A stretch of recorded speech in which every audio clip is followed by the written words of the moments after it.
teus anjos sobre nós e abençoa todos que esperam em vós.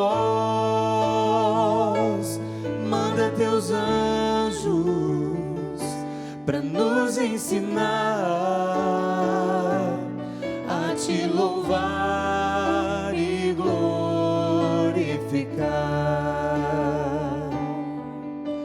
Envia também teu Espírito de paz e amor. O meu coração tem sede do meu Criador. Envia, Senhor, os teus anjos para nos resgatar, para nos proteger de todo mal, para nos guiar, Senhor. Manda teus anjos sobre nós e abençoa todos que esperam em vós. Manda teus anjos para nos ensinar a te louvar e glorificar.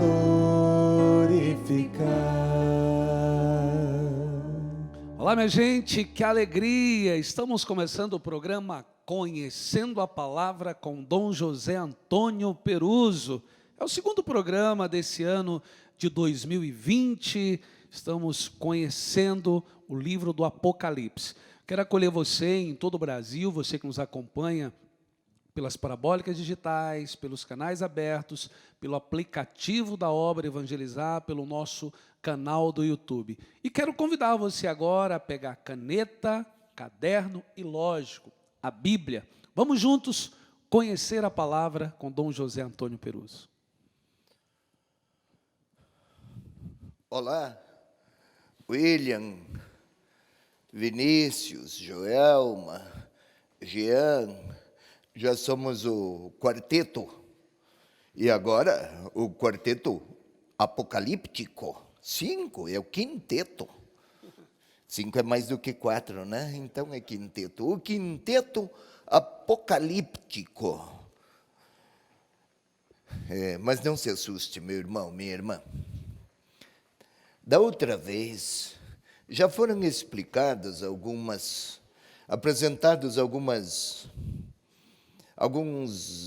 indicações, ainda que preliminares, sobre o livro do Apocalipse, o sentido da apocalíptica, o que é, quando começou. Se recorda bem, falamos de todo aquele quadro simbólico muito, muito usual ao tempo de Jesus, um pouco antes, nem tão pouco, uns 250, 300 anos antes de Jesus, foi até quase o ano 200 depois, um período de 500 anos quase, de um tipo de literatura religiosa marcada por este gênero, a apocalíptica, gênero literário. Se lembra bem, foi enfatizado sobre a linguagem simbólica, codificada. Às vezes encontramos escorpiões com olhos, muito estranho. Ou às vezes, cavalo branco, cavalo vermelho, cavalo verde. Era usual para a época toda uma linguagem cuja significação não vinha tanto da lógica materializada da linguagem, mas um jogo de imagens que sobrepostas estavam a apontar algum conteúdo de sentido. É muito importante isso.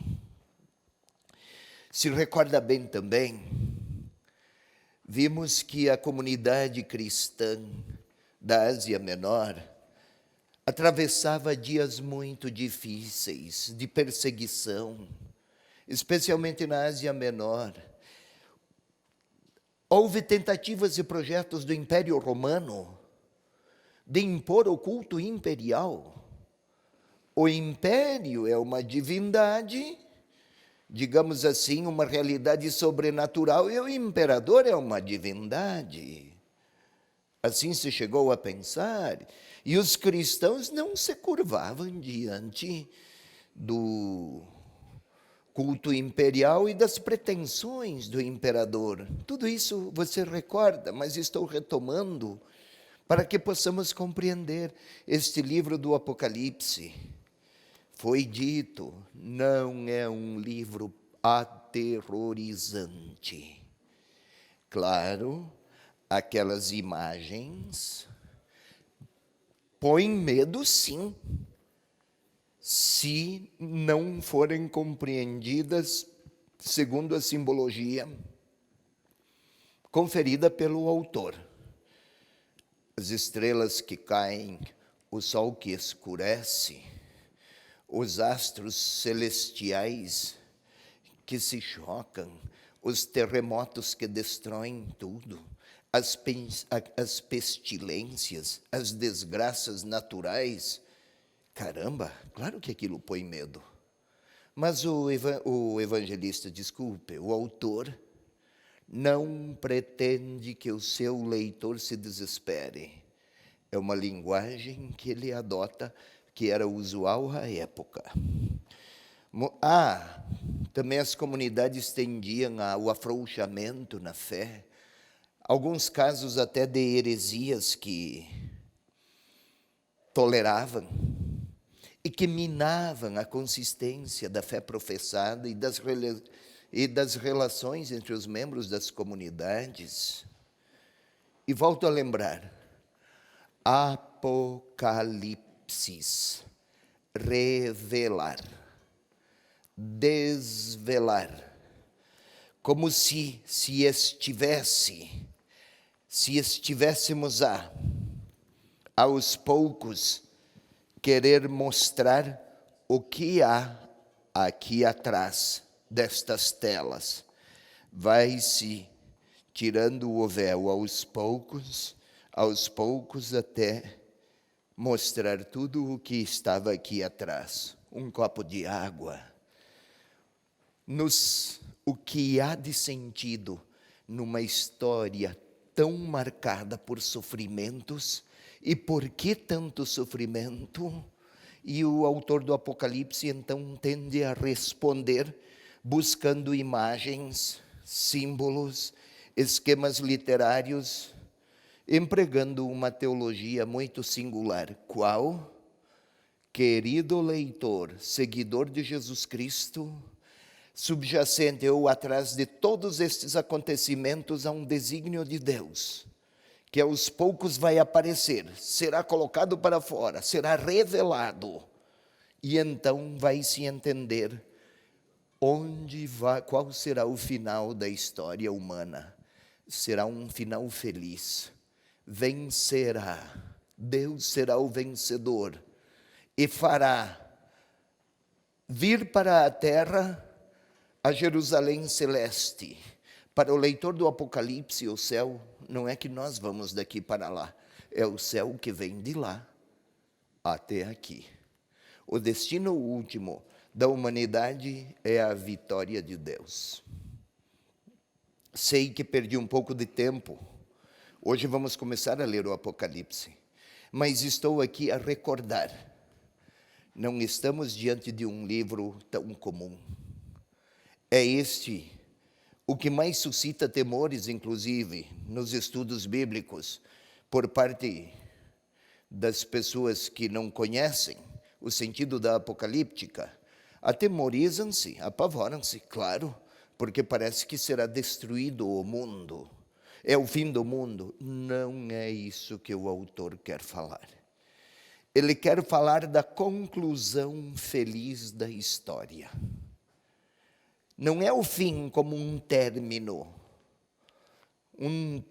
marcado por tragédias, um fim trágico, mas é uma plenitude, uma totalidade, uma completude que se alcança até chegar ao seu grau mais elevado, que é a vitória de Deus sobre todo o mal da história. E quem se mantiver fiel nesses caminhos e descaminhos tão marcados de contradições, este participará das alegrias de Deus. Mas não esqueça, o William, leitor, telespectador, são cristãos que estão a sofrer perseguições. E muitos deles retrocederam por medo das perseguições do império, que exigia o culto do imperador e o reconhecimento de uma realidade, a do império, pretendida como algo celestial ou sobrenatural. Os grandes símbolos, vou recordar, tem o símbolo dos números. O cordeiro tem 7 chifres, o dragão tem 10 olhos, tem 10 cabeças, 7 cabeças, 144 mil, símbolo 12, 10, 3, símbolo dos números. Ainda quero lhe recordar, símbolo das cores. O branco é cor celestial, o vermelho, cor de sangue e daí de violência. O verde, cor da morte. Também o preto, da morte, o verde da morte em consolidação, associado com palidez cadavérica. O preto, a morte, originada da violência. Todos símbolos. Símbolo dos números, símbolo das cores, símbolo dos animais, os gafanhotos, os escorpiões, o cordeiro, símbolo do cordeiro imolado que está em pé, imolado. Se imolado deveria estar morto, mas está em pé. Cordeiro, a imagem de Jesus. O leão, leão de Judá, os cavalos, o dragão, o pior deles, dos números, o dragão com o número 666, né? Temos que estudar tudo isso. Mas não tenha pressa, já falei da outra vez, não vamos acelerar de maneira desvairada para atender a curiosidades, isso não. É um estudo orientado à catequese bíblica, para que conheçamos a palavra. Feito, William, nós vamos ler, tentaremos chegar até o versículo 20, mas não é preciso que você vá até o 20. Por favor, querido telespectador, querida telespectadora, é importante muita atenção. Nós vamos ler primeiro o prólogo, isto é, Apocalipse capítulo 1, versículos 1 a 3. Por favor, William, vamos por parte. Revelação de Jesus Cristo.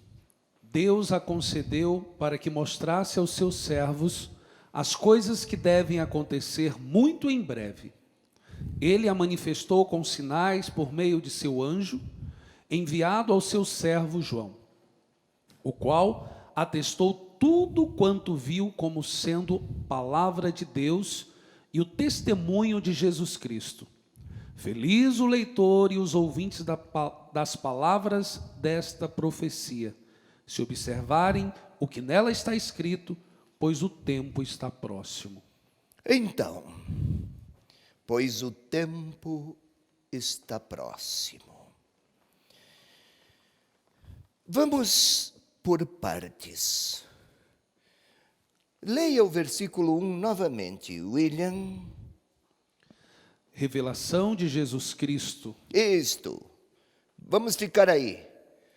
Revelação. Estes versículos, viu, William? Acho que você percebeu, servem como prólogo. Sabe o que é um prólogo? No início de um livro, prólogo. O que é escrito por primeiro, não é introdução ainda. É um conjunto de palavras e expressões, parágrafos às vezes, que aponta qual será o tema daquele escrito. Ou então, na antiguidade grega, o tema daquela peça teatral. No prólogo, quase tudo o que haverá no decurso do escrito, de alguma maneira, já está íncito e implícito naquelas primeiras linhas do prólogo. Prólogo no início, epílogo no final. Mas já tem o tema. E o tema primeiro, então, William, pode começar de novo, por favor. Revelação de Jesus Cristo. E revelação. Tudo o que vem a seguir será parte do que Jesus quer revelar acerca da revelação de Jesus sobre o quê?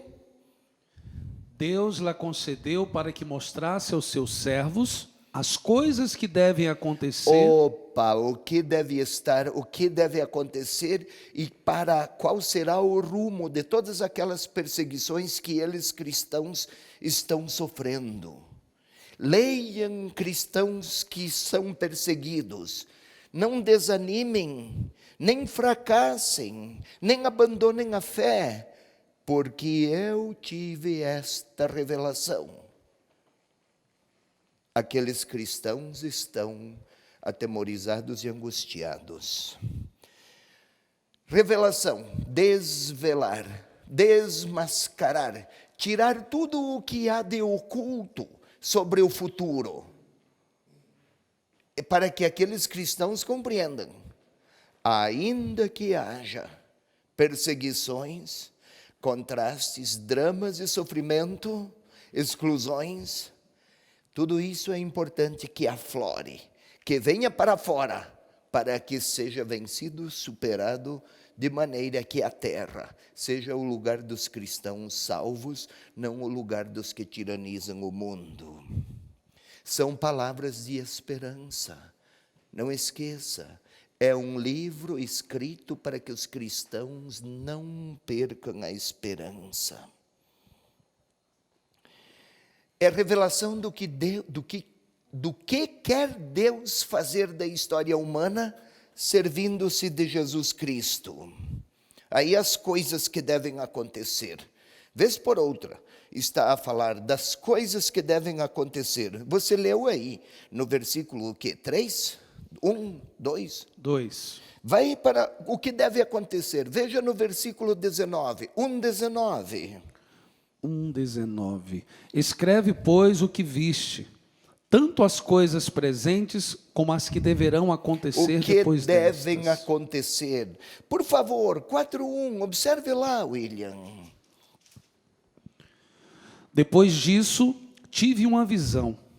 Havia uma porta aberta no céu, e a primeira voz que a ouvira falar-me como trombeta, disse: sobe até aqui, para que te mostre as coisas que devem acontecer. Coisas que devem acontecer. 22:6, lá no final, observe lá também, meninão.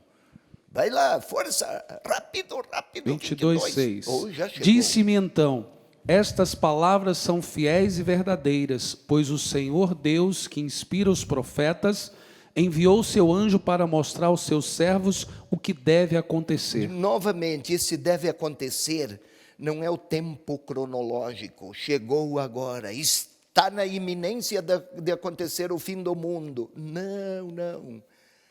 Não é um sentido cronológico, é um sentido teológico. Qual? Agora os tempos densos de graça e da vitória de Deus chegaram. Você lembra quando foi o seu casamento, William? Sim. Ah, é? O dia do casamento você deve ter levantado logo pela manhã. Chegou o dia. Não sei se pensou, se você lembra, mas chegou o dia, não estava para indicar uma questão de calendário. Chegou o dia em que a minha vida toma um outro rumo. É um sentido de densidade, de graça, de vitalidade, de encontro, de encanto. Bom, vamos lá então. O anjo. Anjo sempre é enviado, mensageiro. Anjo, substantivo que define um mensageiro. O nome Ângelo vem daí. Mensageiro, mensagem. O anjo do Senhor foi enviado a Maria e levou a mensagem. João, servo, profeta. Versículo 2, vamos lá, William. O qual atestou tudo quanto viu como sendo a palavra de Deus e o testemunho de Jesus Cristo. Então, leia o 1, por favor, retroceda até o 1. Você leia aqui, o telespectador vai acompanhar agora. Mas interessa-nos, porém, o 2, para que não estudemos de maneira desconexa um versículo com o outro. Vai lá, outra vez. Revelação de Jesus Cristo, Deus lhe concedeu para que mostrasse aos seus servos as coisas que devem acontecer muito em breve. Ele a manifestou com sinais por meio de seu anjo enviado ao servo João. Um instante, deve acontecer muito em breve. Aqueles cristãos perseguidos, qual é o sentido de tudo isso? Vale a pena seguir Jesus Cristo? Olha o que estamos enfrentando. Bom, por meio de seu anjo enviado ao seu servo João, 2. O qual atestou tudo quanto viu como sendo a palavra de Deus e o testemunho de Jesus Cristo. O qual atestou tudo quanto viu. A visão. Ele, João, a ele foi revelado uma determinada visão, ele contemplou e reconhece como palavra de Deus, tem um sentido profético. Para o leitor, assim o autor, que eles compreendam que nesses dias de perseguição, eles não estão sem a palavra. O que os sustentará nesse tempo dramático é a palavra, é o testemunho. Aí entra testemunho, faz lembrar Jesus, o testemunho de Jesus Cristo. Pagou com a vida, ou nem mesmo diante da morte ele retrocedeu do que ele queria mostrar de Deus à humanidade. Então, o que é que ele vai revelar? Aquilo que ele viu é palavra de Deus e é testemunho de Jesus. Assim como Jesus foi até o final, mantendo-se fiel à sua missão, o leitor, assim pretende o autor, já no início, na temática, no prólogo, é convidado a ler uma mensagem que faz lembrar a perseverança de Jesus até a morte, e ele, leitor, é instado, ainda que indiretamente, a ser perseverante naqueles tempos de perseguição, porque Jesus Cristo venceu. Quem testemunhar como ele está implícito. Os caminhos estão abertos para vencer também. Eu quero lembrar você que está em casa, se inscreva no nosso canal do YouTube, youtube.com/TV Evangelizar Oficial, e aí você pode acompanhar todos os nossos programas, inclusive este, o programa Conhecendo a Palavra com Dom José Antônio Peruso. Voltamos já. A palavra de Deus semeada no meio do povo, que cresceu, cresceu e nos transformou, ensinando-nos a viver num mundo novo. A Bíblia é a palavra de Deus semeada no meio do povo, que cresceu, cresceu e nos transformou, ensinando-nos a viver num mundo novo.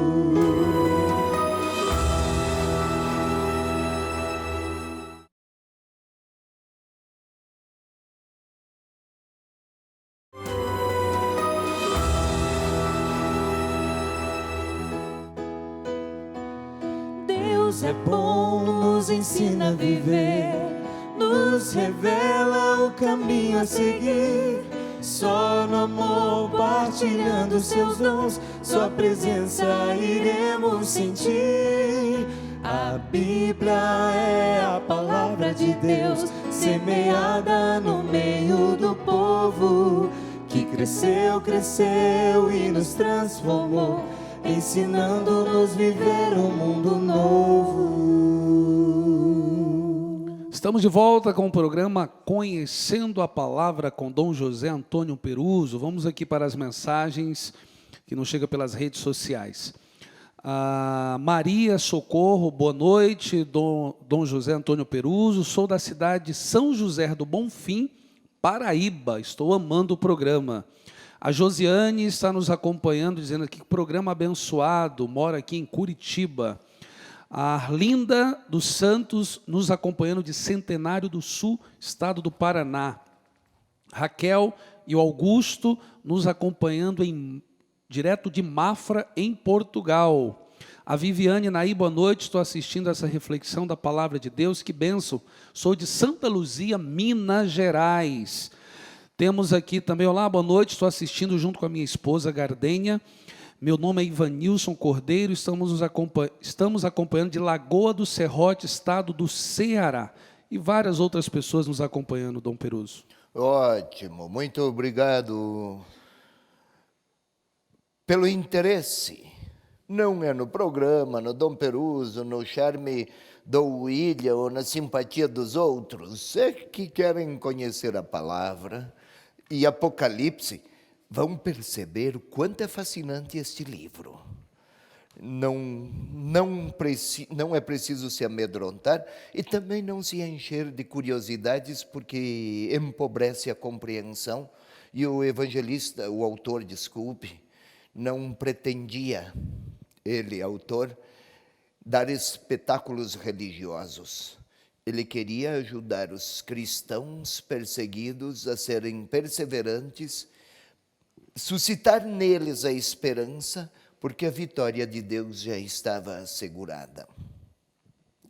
Digamos assim que é uma espécie de jogo de cartas marcadas entre as potências do mal que dividem o homem, que escravizam o homem, e Deus. A vitória será dele, de Deus, através do Cordeiro. E esse Cordeiro é a imagem de Jesus Cristo. Dos cristãos, dos discípulos de Jesus, o livro foi escrito lá pelos anos 95 a 100, deles se espera perseverança e fidelidade. O livro quer consolar e exortar à perseverança. Quando chegarem aquelas imagens ameaçadoras, que suscitam temores, nós vamos explicar vamos compreender a beleza do livro. Mas não é preciso ter preocupações como se Deus quisesse destruir no fim do mundo tudo o que Ele criou. Ele não é assim. Vamos lá. Vamos ao versículo 3, mas nós leremos agora o versículo 2.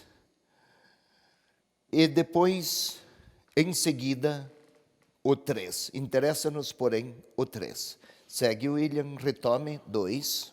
O qual atestou tudo quanto viu, como sendo palavra de Deus e o testemunho de Jesus Cristo. É por isso que ele pretende que seja uma profecia, a palavra. O profeta pronunciava a palavra que Deus lhe comunicara. É isso que ele pretende. Ele é autor do leitor. Acolha como uma profecia. Os tempos são difíceis, mas Deus está a falar. Então é tempo de esperança.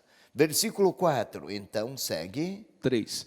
Feliz o leitor e os ouvintes das palavras desta profecia, se observarem o que nela está escrito, pois o tempo está próximo. Feliz o leitor, é bem-aventurado o leitor e os ouvintes, quem ler e quem ouvir. das palavras desta profecia. É a primeira bem-aventurança, há um total de 7 no Apocalipse, 7 bem-aventuranças. Esta é a primeira. O que é bem-aventurança?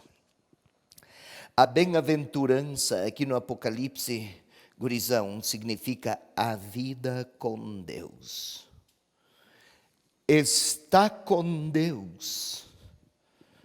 Aquele leitor ou ouvinte que estas palavras acolhe e a observa. O tempo está próximo. Jesus também anunciou: o tempo está próximo, arrependei-vos. E crede no Evangelho. Não é uma proximidade de cronologia, mais 2 meses, mais 3 meses. É uma proximidade de relacionamento. Deus se fez próximo. Leitor cristão que sofre perseguições, Deus está por perto. Ele está acompanhando. E são felizes se observarem o que está escrito, porque o tempo está próximo. E não é profecia no sentido de fazer prognósticos, como eu já disse. Profeta, aquele que fala em nome de Deus. Este é profeta. Não é aquele que anuncia que em 2020, nesse ano de 2020, o time tal será o campeão. Não, não é isso. Não é aquele que vê o futuro. É aquele que no tempo e na história percebe a presença de Deus e proclama essa presença. E o autor está a perceber a presença de Deus naquele quadro de perseguições e contradições no qual está imersa a comunidade ou as comunidades de seguidores de Jesus. Vamos mais então, agora o 4. João. Um instantinho. Agora, William, eu gostaria que você abrisse aí a sua Bíblia e lesse do versículo 1, 4 até 7. Está bem? Vamos lá. Revelação de Jesus Cristo. Deus lhe concedeu para que mostrasse aos seus servos... Não, do versículo 4. Do capítulo 1, versículo 4 até 7. Tá bom, do 4, vamos lá. João, às 7 igrejas que estão na Ásia. A vós, graça e paz da parte daquele que é, aquele que era e aquele que vem, da parte dos 7 Espíritos que estão diante do seu trono, e da parte de Jesus Cristo, a testemunha fiel, o primogênito dos mortos, o príncipe dos reis da terra, aquele que nos ama e que nos lavou de nossos pecados com seu sangue, e fez de nós uma realeza de sacerdotes para Deus, seu Pai. A ele pertence a glória, o domínio pelos séculos dos séculos. Amém. Eis que ele vem com as nuvens, e todos os olhos o verão, até mesmo os que o transpassaram, e todas as tribos da terra baterão no peito por causa dele. Sim, amém. Caramba, olha aqui que introdução solene. É uma espécie de doxologia. Ei, sabe o que é doxologia, William? Faço nem ideia. Não faz ideia. Doxologia é uma expressão da liturgia católica, na qual se manifestam as grandezas das ações de Deus e se glorifica a Deus pelas grandezas de tudo quanto Ele realiza, pelas grandezas do que Ele é, realiza e atua. Tem um caráter de glorificação. Por Cristo, com Cristo, em Cristo, a vós, Deus Pai Todo-Poderoso, toda honra, toda glória, é uma doxologia. A tere, não sei como é que você vai falar em libras, doxologia. Conseguiu alguma coisa? Glorificação. Como é que é a glorificação? Olha aí. Entendeu, William?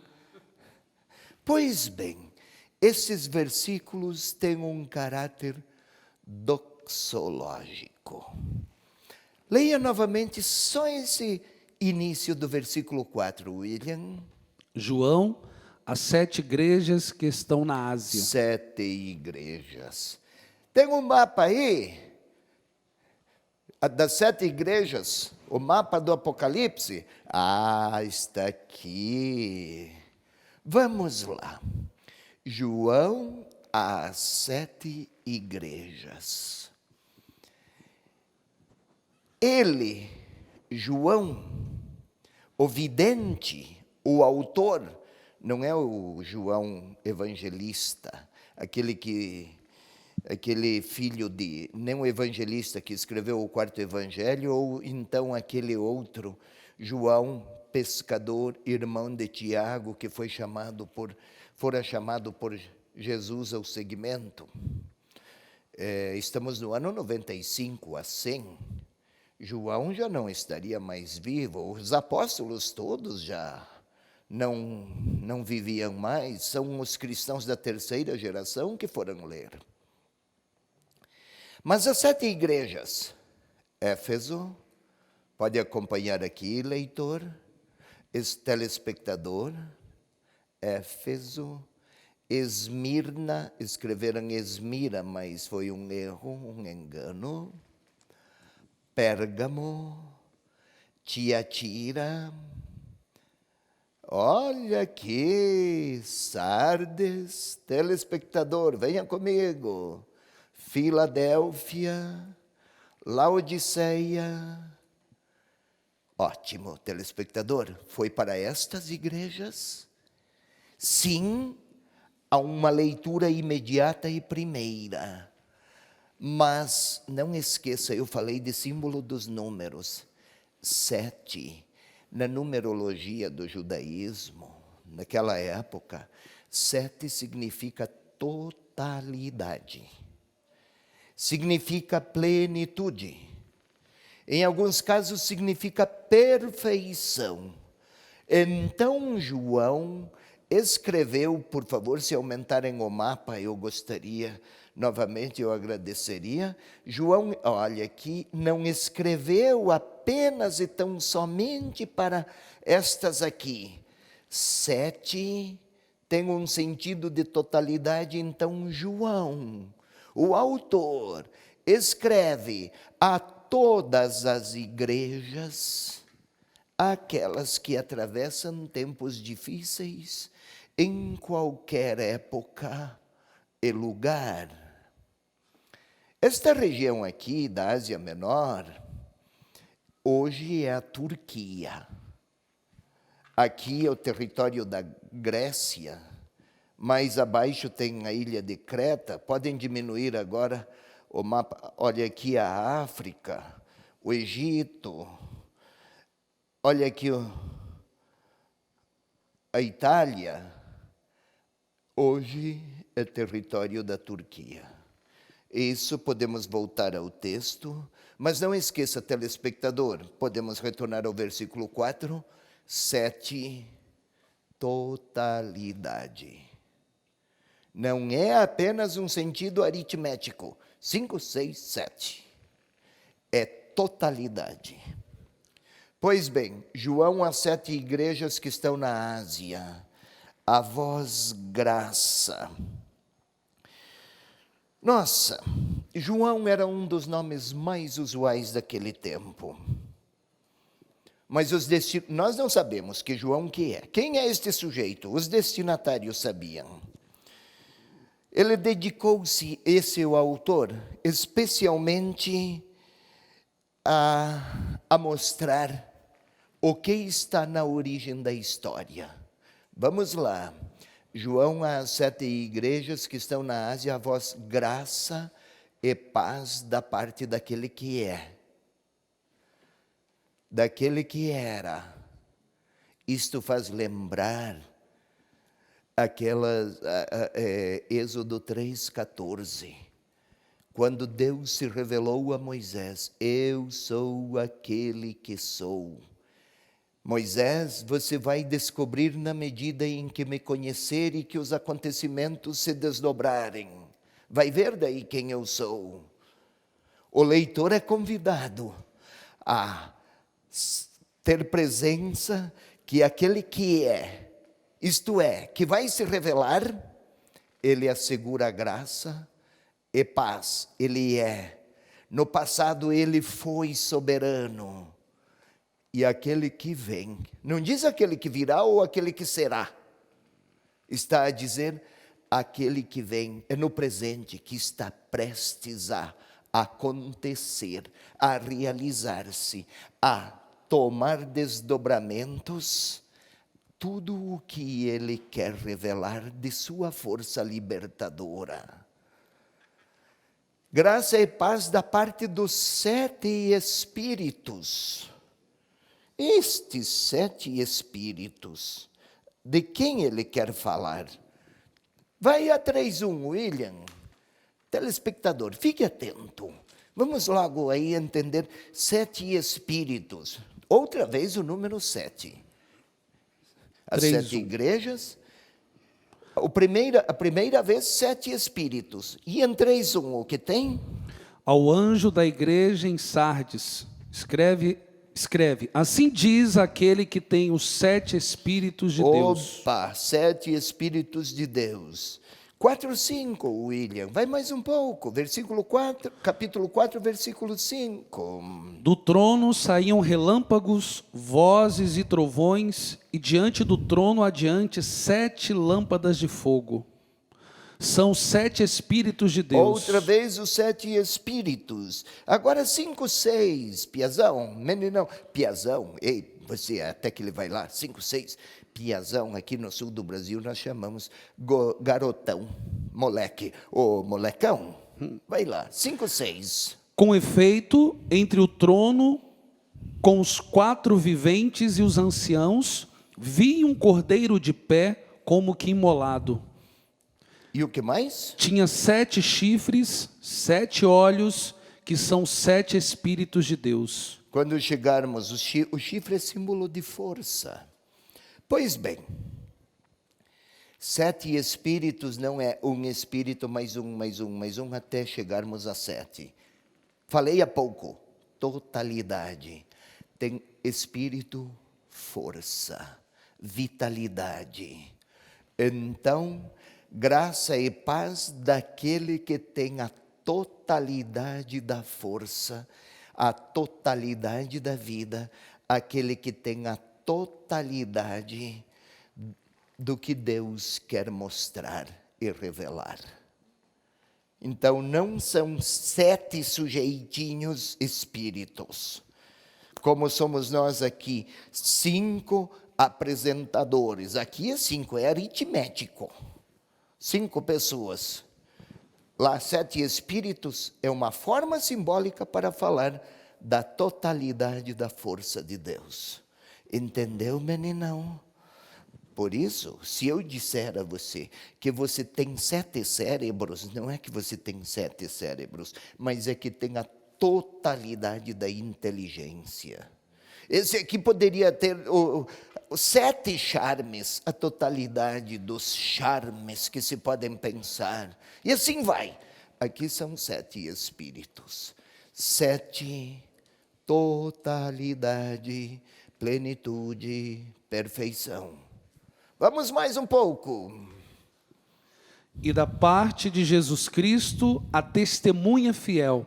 Ah, William, você volte. O 4 e passe para o 5 sem interrupção, por favor. Vamos lá. João, as 7 igrejas que estão na Ásia. A vós, graça e paz da parte daquele que é, aquele que era, aquele que vem. Da parte dos 7 Espíritos que estão diante do trono. E da parte de Jesus Cristo, a testemunha fiel, o primogênito dos mortos, o príncipe dos reis da terra, aquele que nos ama e aquele que nos lavou de nossos pecados com seu sangue. Ótimo, estamos ainda no prólogo. Não, agora estamos aqui, a Bíblia de Jerusalém, fala do endereçamento. Quem são os destinatários? Mas o autor fala menos dos destinatários, por isso o título da Bíblia de Jerusalém, o endereçamento, não é feliz, porque ele fala menos dos destinatários e fala mais de Jesus Cristo.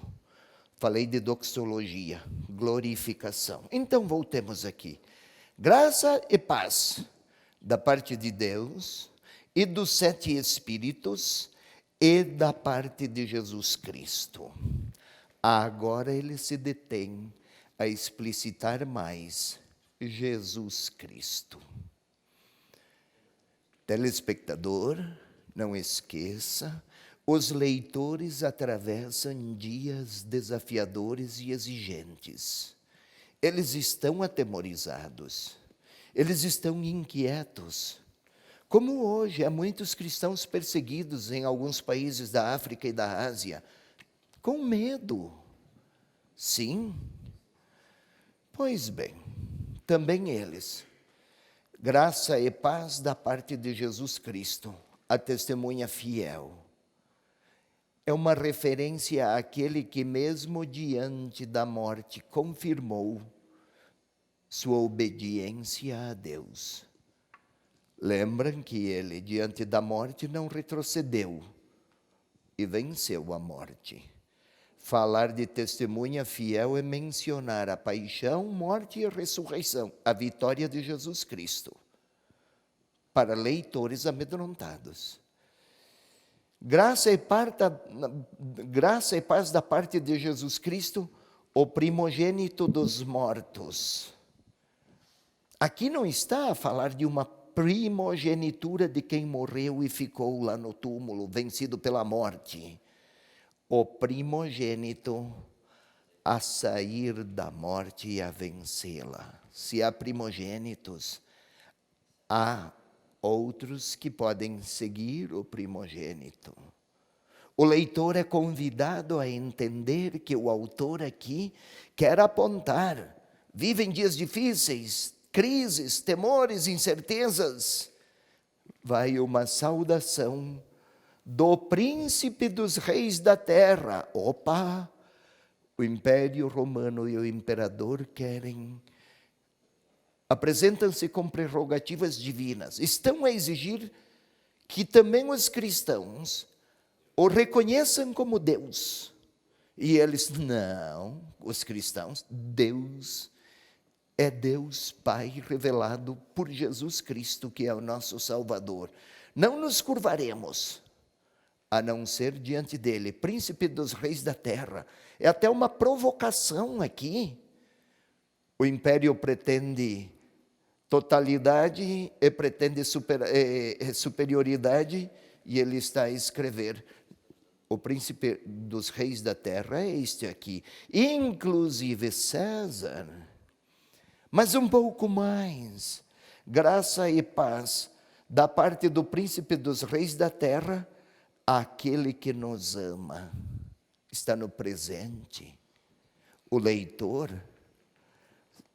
o autor, quer que o leitor perceba que quem o ama é testemunha fiel, é vencedor da morte, é superior a qualquer príncipe ou rei da terra. Ele nos ama. Então, se podemos contar com o amor deste, ele nos lavou dos nossos pecados. Lavar aqui tem um sentido de livrar. Ele não apenas é superior a qualquer potência sobre os cristãos, mas para os cristãos dos outros ele é superior. Para os cristãos tem amor e perdão dos pecados. E este perdão era tão importante que até mesmo sua vida ficou pequena ante a grandeza de poder perdoar. É uma introdução solene e maravilhosa para leitores angustiados. atemorizados, perplexos. Temos mais tela, mais um pouquinho. William, você leia os versículos 6. E fez de nós uma realeza de sacerdotes para Deus, seu Pai. A ele pertence a glória e o domínio pelo século dos séculos. Amém. Mas a ele sim, a glória pelos séculos dos séculos. Aqui não tem nem um minutinho a mais, é hora de intervalo. No Apocalipse, séculos dos séculos. Para nós aqui, nem um minuto a mais. Tem confusão. Nós vamos para o intervalo, daqui a pouco estaremos de volta para o terceiro e último bloco do nosso programa. Então se verá o Filho do Homem vindo sobre as nuvens com poder e glória. Então se verá o Filho do Homem.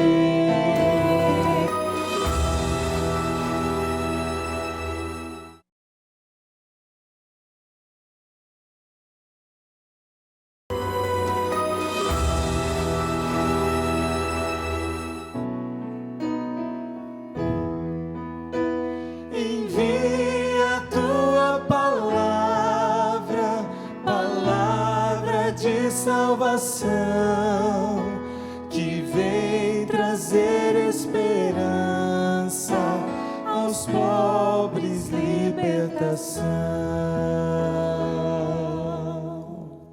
Já estamos de volta e vamos ler aqui as mensagens que chegaram pelas redes sociais. O Davidson Araújo: olá, sou de Recife, Pernambuco, acompanhando pelo canal 47, um abraço. O Cícero José, nos acompanhando de Cambira, estado do Paraná. Um grande abraço para você também.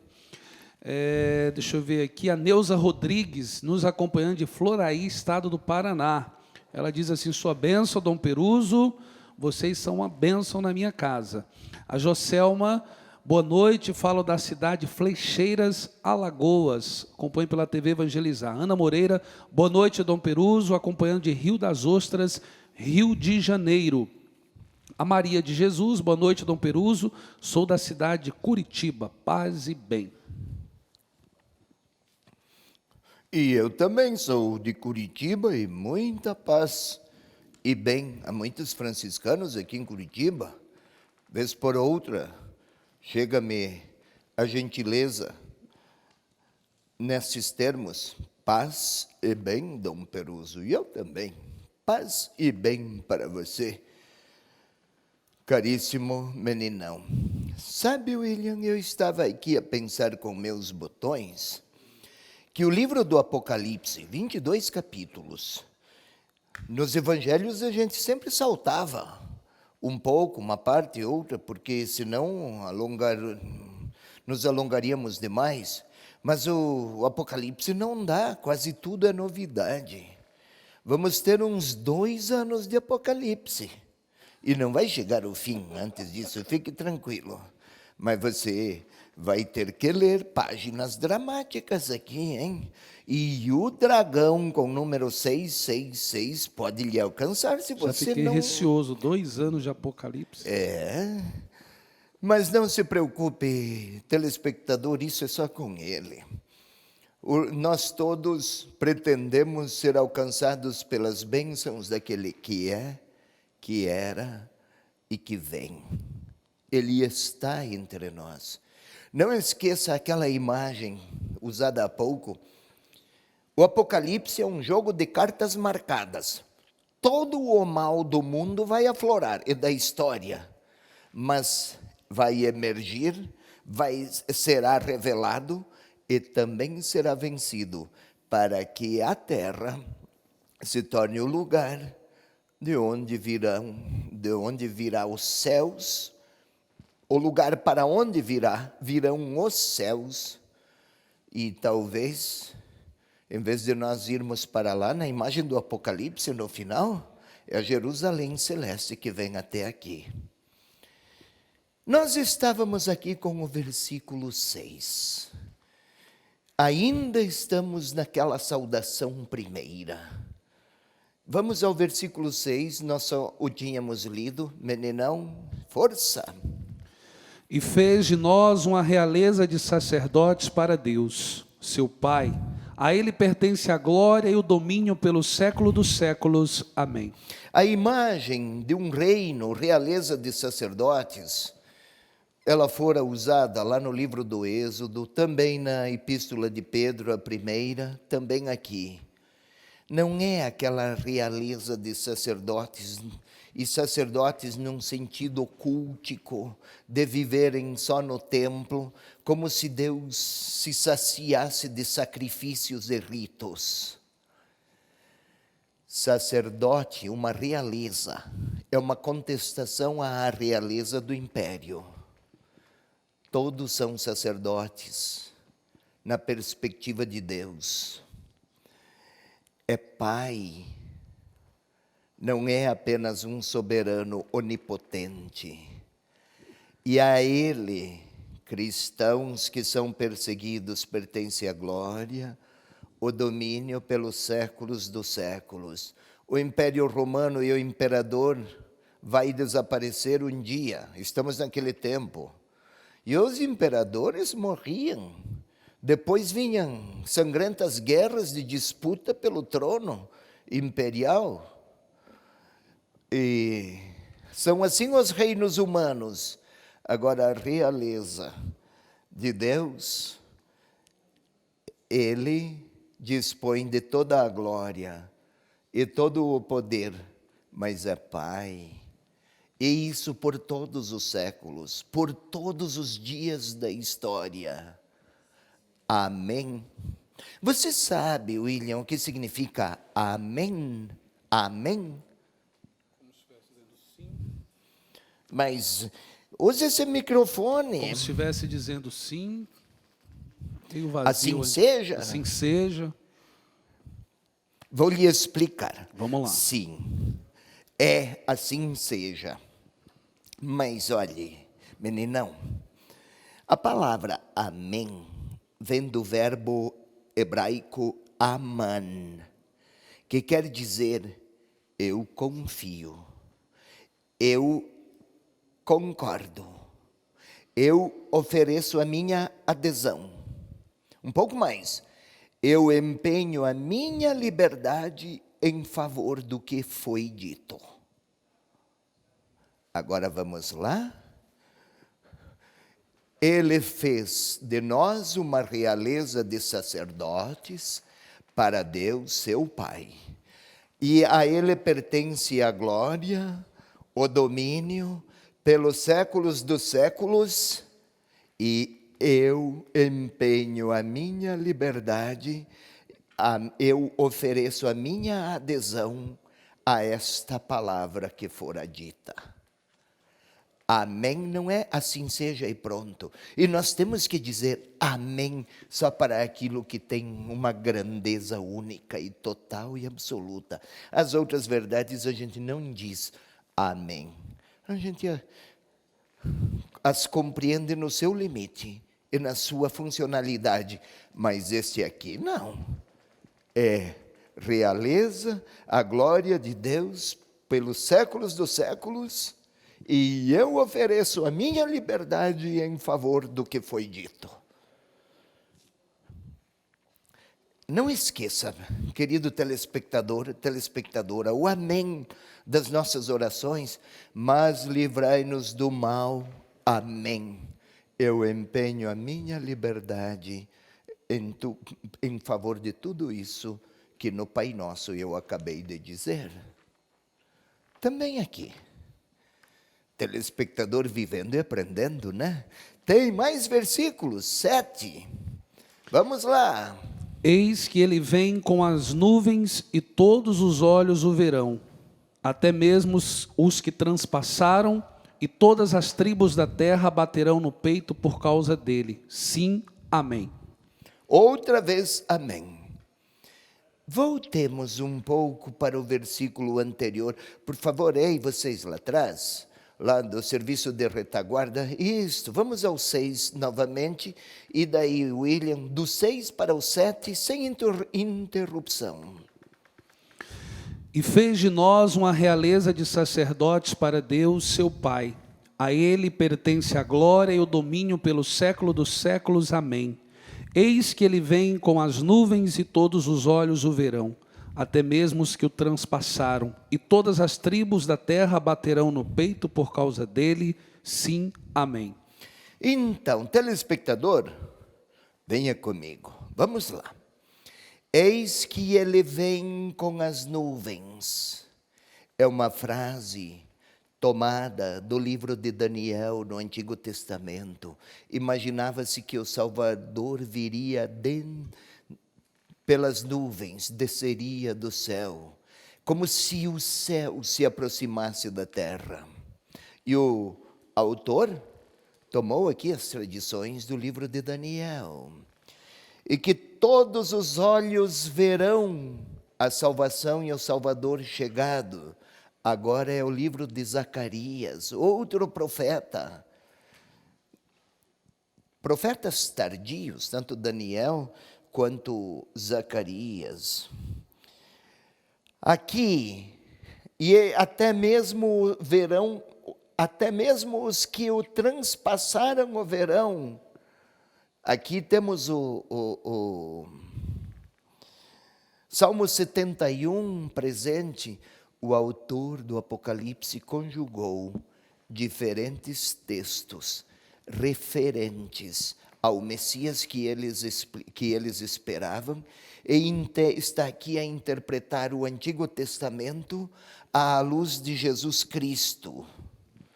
Ou seja, resgata de textos do Antigo Testamento a plenitude de sentido. Agora se percebe o que aqueles textos significavam. Com Jesus, aqueles textos receberam um sentido pleno. É como assim, William, quando uma pessoa conversa com outra e o seu interlocutor disse algumas frases que o ouvinte não compreendeu na hora. Mais tarde, face a outros acontecimentos, daí ele diz: agora entendi porque naquele dia ele falou aquela frase. O que está fazendo o autor aqui do Apocalipse? Agora o leitor é convidado a entender tudo o que estava escrito lá no Antigo Testamento. Aquele que vem com as nuvens, que todos os olhos o verão, e todas as tribos, até mesmo os que o transpassaram, até os perseguidores vão contemplá-lo, contemplar a sua vitória. E todas as tribos da terra baterão no peito por causa dele. Bater no peito.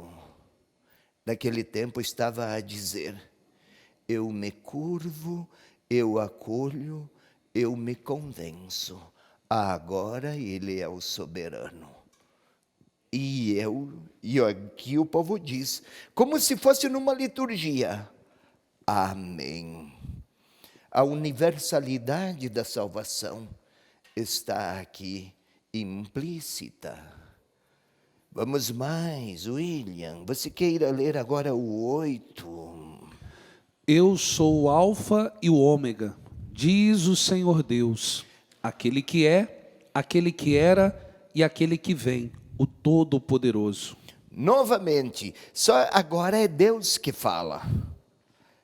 Não é o vidente. É uma liturgia. Amém. Segue. Eu sou o Alfa e o Ômega. Alfa é a primeira letra do alfabeto grego, o Ômega é a última. Pois bem, com esta frase, eu sou o Alfa e o Ômega, o autor pretende do seu leitor que compreenda: vocês cristãos leitores perseguidos, que sofrem por causa da fé que professam, a última palavra da história pertence a Deus. A primeira palavra da história pertence a Deus. Ele é o Alfa. A última está nas suas mãos. Segue, portanto, que tudo estando sob o seu olhar, mas Ele é um Deus Pai. É um Deus que se apresentou em forma dos 7 Espíritos. É Jesus Cristo que é testemunha fiel, que testemunhou com seu sangue, que é primogênito dentre os mortos, que é o príncipe de todos os reis da terra. É Ele o Alfa e o Ômega. Se é Ele o Alfa e o Ômega, é aquele que era, faz lembrar Deus vitorioso contra o faraó no passado. Então, vai vencer o imperador no presente. Ele ele vem. Todo-Poderoso não é um outro senão Ele. Não é o imperador e nem o império. Leitor do Apocalipse, persevere, confie. O vidente está... João vi. Ele quer que o seu leitor, de qualquer época, lugar, leitor de qualquer tempo, saiba: quem sofre por causa da fé, esteja seguro, o Alfa não é nenhum poder humano, o Ômega não é nenhum poder humano, tudo está subordinado a Ele, e Ele é amoroso. Vamos mais, versículo 9. Agora vamos observar, começa uma outra parte. A saudação inicial terminou. Uma doxologia, um louvor, uma glorificação do nome de Deus. Agora ele começa a falar da sua experiência pessoal. O que foi que ele viu? Vai lá, William. Telespectador, queira acompanhar aí na sua Bíblia, por favor. Eu, João, vosso irmão e companheiro na tribulação, na realeza e na perseverança em Jesus, encontrava-me na ilha de Patmos, por causa da palavra de Deus e do testemunho de Jesus. Vocês poderiam reinserir aqui o mapa, por favor? Olha aqui. Novamente, se puderem aumentar, fica mais fácil para o telespectador. Olha aqui. A ilha de Patmos, não tem aqui a indicação, mas se eu não erro, é esta aqui. Era uma colônia penal. Quem vinha para aqui não poderia daqui partir sozinho, não saía mais. Colônia penal, penitenciária, dessas de segurança máxima do nosso tempo. Voltemos ao nosso texto. Eu, João, vosso irmão e companheiro na tribulação. Os destinatários sofrem tribulações. Ele também, ele está no exílio, está preso. Eu, João, vosso irmão, companheiro na tribulação e na realeza. Estranho, preso, realeza. Ou seja, podem me prender, mas não podem tirar a minha liberdade de seguir Jesus Cristo. Esse João, de novo, é alguém já da terceira geração, ligado provavelmente à escola do apóstolo João. Ele, depois outros discípulos dele, que tiveram novos discípulos, e este João seria da terceira geração, provavelmente. Vosso companheiro na tribulação, na realeza e na perseverança em Jesus. Esse tema, o da perseverança, perpassa desde os primeiros versículos até os últimos. Perseverança é testemunha. Perseverança em Jesus, é Ele a causa e é Ele a fonte da perseverança. Encontrava-me na ilha de Patmos por causa da palavra. Era alguém que anunciava, alguém que cria, que creu, que cria, que aderia, que proclamava. Palavra, aqui o caráter profético. Palavra de Deus, testemunho, o caráter martirial. Ou seja, aqui em Jesus, é Ele o fundamento. É Ele, Jesus, o fundamento deste companheirismo ou comunhão na tribulação, na realeza, comunhão na perseverança. O que é o centro unificador que sustentava esta unidade? Jesus. Ele, a palavra, o testemunho. Ele está a escrever, ele vai escrever alguma coisa. São palavras adventícias ou escritas por alguém que conhece aquele sofrimento, aquela perseguição e aquela dor dos destinatários. Isso dá força ao que ele escreve. Não é um ensinamento abstrato de quem não conhece, de quem desconhece aquele sofrimento.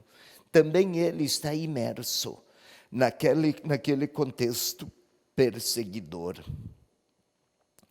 Vamos mais, meninão?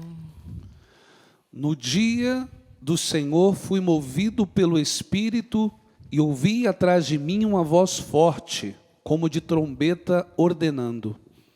Bem, leia o 9 e o 10 logo em seguida, sem interrupção. William, fica mais fácil.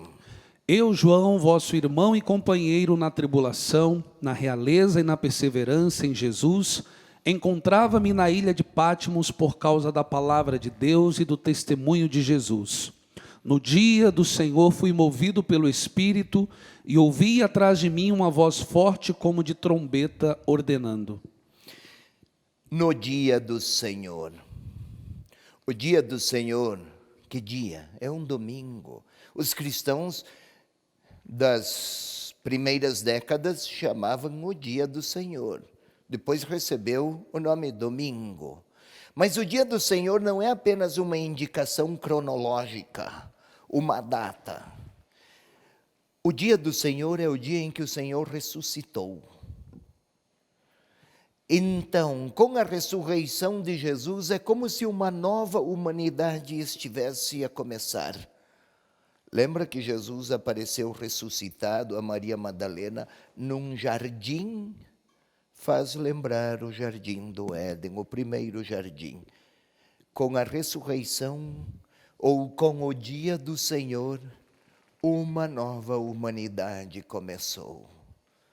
E eu fui movido, ele, o autor, pelo Espírito. Uma experiência, como os profetas, eles falavam partindo de experiências pessoais muito fortes de intimidade com Deus, e eles escreviam, chamavam, denominavam, fui movido pelo Espírito. Fui movido pelo Espírito e ouvi atrás de mim uma voz forte como trombeta. Trombeta é um dos instrumentos que introduz em som muito alto, é um anúncio de que Deus vai falar. É forte. A linguagem humana e a voz humana não tem potência para compreender tudo isso. A trombeta é a imagem da grandeza daquela voz que vai ressoar. O que é que ressoou aquela voz? William, 11. Escreve o que vês num livro e envia-o a 7 igrejas, a Éfeso, Esmirna, Pérgamo, Tiatira, Sardes, Filadélfia e Laodiceia. Ei, o mapa, pode trazer o mapa aqui outra vez? Viu, telespectador, o pessoal está lá atrás, você não vê, mas por aqui você percebe que eles estão acordados. Olha, vamos aproveitar. Eu não os vejo, mas com este pedido eu vi que eles estão acordados. Linguagem simbólica. Não os vi com os olhos abertos, mas sei que estão despertos. Linguagem simbólica, algo assim no Apocalipse também. Pois bem, eu vou ler o versículo 11. Escreve o que vês num livro. Escrever, por quê? Para que permaneça, para que atravesse os séculos, para que atravesse os tempos, para que não se perca. É tão sério isso que será dito, e escrever naquele tempo não era tão fácil. Mas escreve, é importante que nunca isso seja esquecido, que nunca desapareça da história. Escreve, envia-o às 7 igrejas, aqui estão elas. Ou seja, a totalidade das igrejas, onde houver cristãos que sofrem por causa da fé que professam, o autor pretende dizer isso, que se leiam estas páginas, porque o vencedor, o todo-poderoso, o príncipe dos reis, soberano sobre qualquer reino, ele está acompanhando e participa destes passos difíceis. Por isso, vamos ler mais adiante da próxima vez.